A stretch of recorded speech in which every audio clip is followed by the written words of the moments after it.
Hello everybody, সোম education YouTube চ্যানেলে তোমাদের সবাইকে স্বাগত। আজ আমরা আলোচনা করব উচ্চ মাধ্যমিক third semester ABTA test paper এডুকেশনের পেজ এসি 198 সেট 4 এর সম্পূর্ণ এমসিকিউ প্রশ্নের সঠিক উত্তরের সমাধান নিয়ে। প্রথম প্রশ্ন, রাধাকৃষ্ণন কমিশন কলেজে কত কর্মদিবসের কথা বলেন? অপশন সি 185 দিন। এর সঠিক উত্তর হবে 180 দিন। যেহেতু আমাদের অপশানে 180 নেই, তাই 185 180-র কাছাকাছি, তাই আমরা 185 নেব। অপশান সি সঠিক। এরপর 2, ভারতীয় শিক্ষা কমিশন কত সালে গঠিত হয়? অপশান এ 1964 সালে। 3, ভারতের প্রথম মহিলা শিক্ষিকা হলেন? অপশান এ সাবিত্রীবাই ফুলে। সাবিত্রীবাই ফুলে ছিলেন ভারতের প্রথম মহিলা শিক্ষিকা। 4, শিক্ষার্থীদের জন্য সিআরসি এর প্রস্তাব করেন কোন কমিশন? সিআরসি বলতে কিউমুলেটিভ রেকর্ড কার্ড, বা যার বাংলা সর্বাত্মক পরিচয়পত্র। এর সুপারিশ কোন কমিশনে করা হয়েছিল? অপশন সি মুদালিয়ার কমিশন বা মাধ্যমিক শিক্ষা কমিশনে। এরপর 5, ডেলার্স কমিশনের সদস্য সংখ্যা কত ছিল? এর সঠিক উত্তর হবে 14 জন, কিন্তু অপশানে কোথাও 14 জন নেই, তাই এর সঠিক উত্তর অপশান বি 15 জন। এই ডেলার্স কমিশনের 14 জন সদস্যের মধ্যে একজন ভারতীয় ছিল। তার নাম কি তোমরা কমেন্টে লিখে জানাও। এরপর 6, কবে ন্যাশনাল কারিকুলাম ফ্রেমওয়ার্ক অর্থাৎ এনসিএফ গঠন করা হয়? এর সঠিক উত্তর অপশান এ 2005 খ্রিস্টাব্দে। আর মনে রাখবে, এনসিএফ তৈরি হয়েছিল এনসিইআরটির দ্বারা। এনসিইআরটি যার মূল লক্ষ্য বা মূল কাজ বিদ্যালয় স্তরে পাঠ্যক্রম রচনা করা। সেই পাঠ্যক্রমের রূপরেখা কী হবে সেটাই ঠিক করে দেয় এনসিএফ। এরপর 7, অক্টেভ ব্যান্ড নামক যন্ত্রের সাহায্যে কী পরিমাপ করা হয়? অপশন এ বধিরতা, অর্থাৎ একজন ব্যক্তির শ্রবণ শক্তি কতটা অক্ষম সেটা মাপার যে যন্ত্র সেটিকে অক্টেভ ব্যান্ড বলা হয়। অপশন এ সঠিক, বধিরতা। 8, কত তারিখে অটিজম দিবস পালিত হয়? অপশন সি 2 এপ্রিল, খুবই গুরুত্বপূর্ণ। 9, রবীন্দ্রনাথ ঠাকুর কত সালে শান্তিনিকেতনে ব্রহ্মচর্যাশ্রম প্রতিষ্ঠা করেন? এটিও গুরুত্বপূর্ণ, মনে রাখবে, শান্তিনিকেতন ব্রহ্মচর্যাশ্রম কে প্রতিষ্ঠা করেন? রবীন্দ্রনাথ ঠাকুর। কত সালে ব্রহ্মচর্যাশ্রম প্রতিষ্ঠা করেন? অপশন বি 1901 সালে। এবং এই ব্রহ্মচর্যাশ্রম পরবর্তীকালে বিশ্বভারতী বিশ্ববিদ্যালয়ের রূপ নেবে 1921 সালে। এবং সেই বিশ্বভারতী বিশ্ববিদ্যালয় 1951 সালে কেন্দ্রীয় বিশ্ববিদ্যালয়ের মর্যাদা পায়, যার প্রথম উপাচার্য ছিলেন রথীন্দ্রনাথ ঠাকুর। এরপর 10, ভারতবর্ষে সর্বপ্রথম মূক ও বধির, মূক বলতে যারা কথা বলতে পারে না, আর বধির মানে হিয়ারিং লস, যারা শুনতে পায় না, এদের জন্য বিদ্যালয় প্রতিষ্ঠিত হয়। অপশন সি মুম্বাইয়ে। 11, গান্ধীজির বুনিয়াদী শিক্ষায় স্তর ছিল? এর সঠিক উত্তর অপশন বি 7 থেকে 14 বছর। 12, রুশোর মতে শিক্ষা হবে? অপশন সি শিশু কেন্দ্রিক। রুশো একজন প্রকৃতিবাদী দার্শনিক এবং তিনি শিশুকেন্দ্রিক শিক্ষাকে সমর্থন করতেন।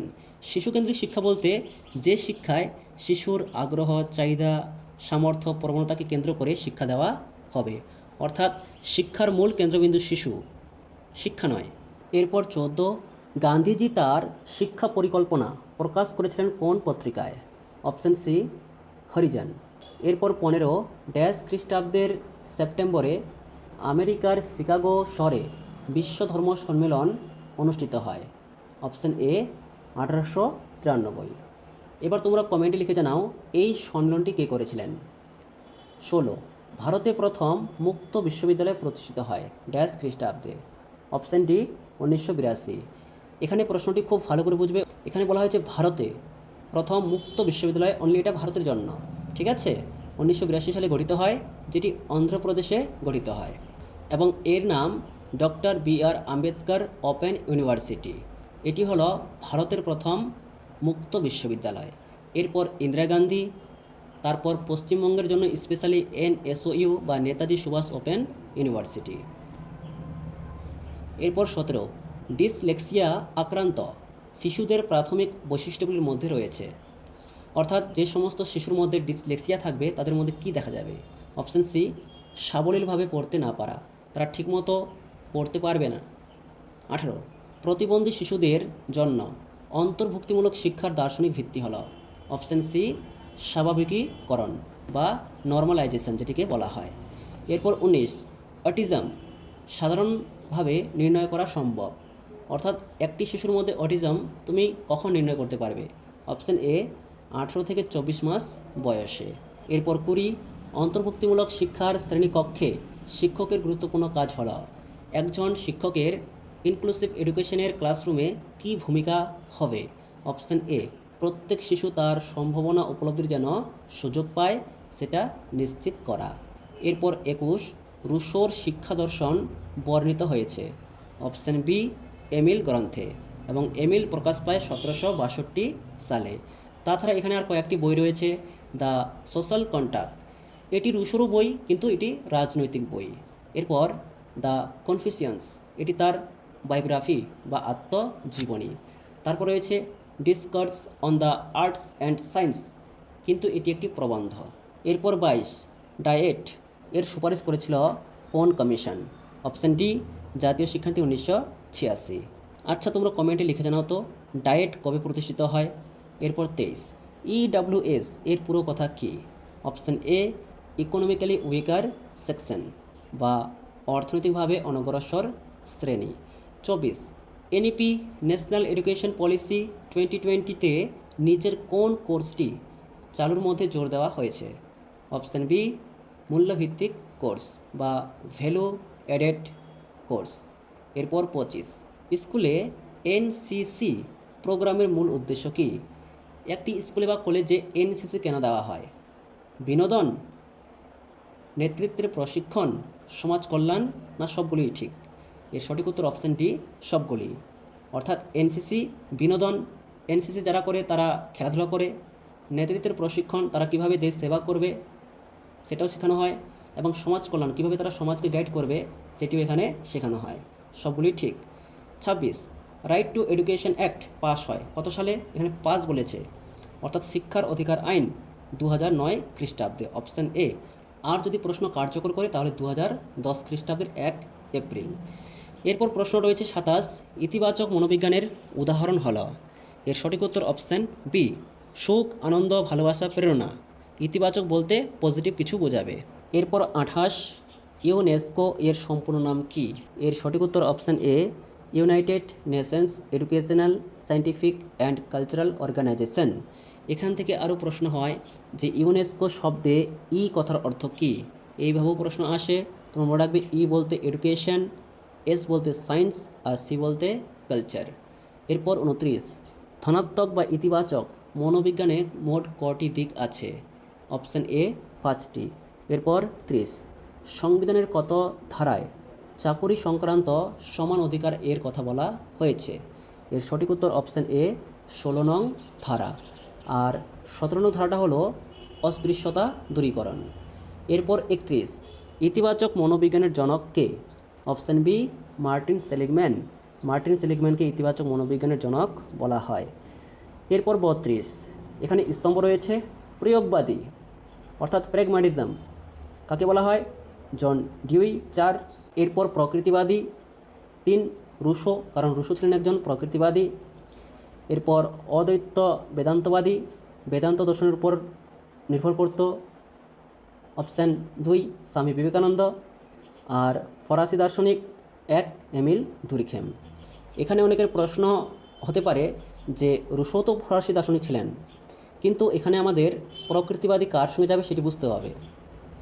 রুশো এবং এমিল দুরখেম দুজনেই ফরাসি অর্থাৎ ফ্রান্সের দার্শনিক, কিন্তু রুশো ছিলেন প্রকৃতিবাদী আর এমিল দুরখেম ছিলেন সমাজবাদী। তাই অপশানে যেহেতু আমাদের সমাজবাদী নেই, তাই ফরাসি দার্শনিক ধরতে হবে এমিল দুরখেমকে, আর প্রকৃতিবাদী রুশোকে। এরপর 33 এখানেও স্তম্ভ রয়েছে কলকাতা ডিফ অ্যান্ড ডাম্প স্কুল, এটি 4 1893 খ্রিস্টাব্দে। তারপর RCI rehabilitation council of India 1 1986। এরপর রয়েছে ব্রেল 1829 খ্রিস্টাব্দ 2। National association for the blind, এটি 3 1952। অর্থাৎ এর সঠিক উত্তর অপশান বি এর 4, বি এর 1, সি এর 2, ডি এর 3। এরপর 34 ক্রমানুসারে সাজাও।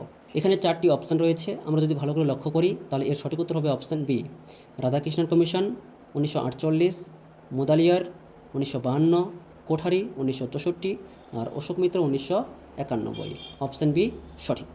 এরপর 35, নিম্নলিখিত ছকটি পূরণ করো। শিখনের স্তম্ভ, অর্থাৎ এখানে শিখনের কয়েকটি স্তম্ভ দেওয়া রয়েছে, যেমন জ্ঞানের জন্য শিক্ষা, লার্নিং টু নো, কর্ম সম্পাদনের জন্য শিক্ষা, লার্নিং টু ডু, তারপর ফাঁকা রয়েছে এবং শেষে রয়েছে একত্রে বসবাসের জন্য শিক্ষা, লার্নিং টু লিভ টুগেদার। তার মানে এই ফাঁকা ঘরটি কী হবে?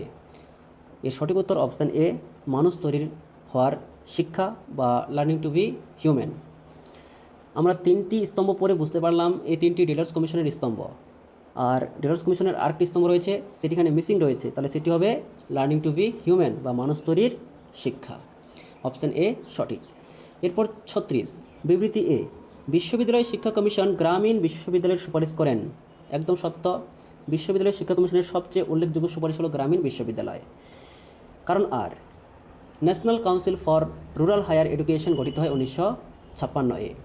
NCRHE 1956 সালে গঠন করা হয়, এটিও সত্য, কারণ গ্রামীণ বিশ্ববিদ্যালয়ের দায়িত্ব এবং উন্নত করার জন্য NCRHE এই সংস্থাটি 1956 সালে গঠন করা হয়। অপশান এ ঠিক, এ এবং আর উভয়ে সঠিক এবং আর হলো এ এর সঠিক ব্যাখ্যা। এরপর 37, জন্মসাল অনুযায়ী কর্মানুসারে সাজাও। কোন বিকল্পটি ঠিক সেটি লেখো। অর্থাৎ এখানে 4টি বিকল্প রয়েছে এবং আমরা দেখতে পাচ্ছি এখানে সব জায়গায় শিক্ষাবিদরা রয়েছেন। কোনটি সঠিক সেগুলো আমাদের সাজাতে হবে তাদের জন্মসাল অনুযায়ী। যদি আমরা লক্ষ্য করি এখানে সঠিক উত্তর হবে option B, Rousseau, Dewey, Rabindranath, Vivekananda. Rousseau 1712, Dewey 1859, Rabindranath 1861, Vivekananda 1863। এরপর মনে রাখবে গান্ধীজি 1869। তোমাদের সিলেবাসে যে 5 জন শিক্ষাবিদ রয়েছেন তাদের জন্মসাল তোমাদের মনে রাখতে হবে, আসতে পারে। এরপর 38, পরমা তে ই এর অর্থ হলো PERMA। এই যে 5টি এখানে অ্যালফাবেট রয়েছে, 5টির অর্থ আছে। পি পজিটিভ ইমোশন, ই এঙ্গেজমেন্ট, আর রিলেশন বা রিলেশনশিপ, এম মিনিং আর এ অ্যাকমপ্লিশমেন্ট। তাহলে এখানে ই জানতে চেয়েছে, ই যার অর্থ এঙ্গেজমেন্ট বা ব্যস্ততা। এর পরের প্রশ্ন 39 এবং 40, কিন্তু উপরে একটি অনুচ্ছেদ দেওয়া রয়েছে, সেটি পরে আমাদের করতে হবে। 1993 সালের উন্নিকৃষ্ণান মামলায় দেশের সর্বোচ্চ আদালতের রায়ের ভিত্তিতে প্রাথমিক শিক্ষা বিচারযোগ্য মৌলিক অধিকার হিসেবে উল্লেখিত হওয়ায় 1998 সালে রাজ্যসভায় প্রাথমিক শিক্ষা মৌলিক অধিকার বিল শেষ হওয়ায় 2002 সালে সংবিধানের 86তম সংশোধনীতে সেটি মৌলিক অধিকার হিসেবে স্বীকৃতি পায়। 39 প্রশ্ন রয়েছে, কত সালে উন্নিকৃষ্ণান মামলাটি হয়েছিল? তাহলে এর সঠিক উত্তর অপশান বি, 1993 খ্রিস্টাব্দে। একবারে অনুচ্ছেদের প্রথমেই 1993 সালের উন্নিকৃষ্ণান মামলায় দেশের সর্বোচ্চ, এই লাইনটি। তারপর 40, কততম সংশোধনীতে প্রাথমিক শিক্ষা মৌলিক অধিকারের তকমা পায়? এটি শেষ লাইন, 2002 সালে সংবিধানের 86তম। এখানে হবে অপশান সি, 86তম।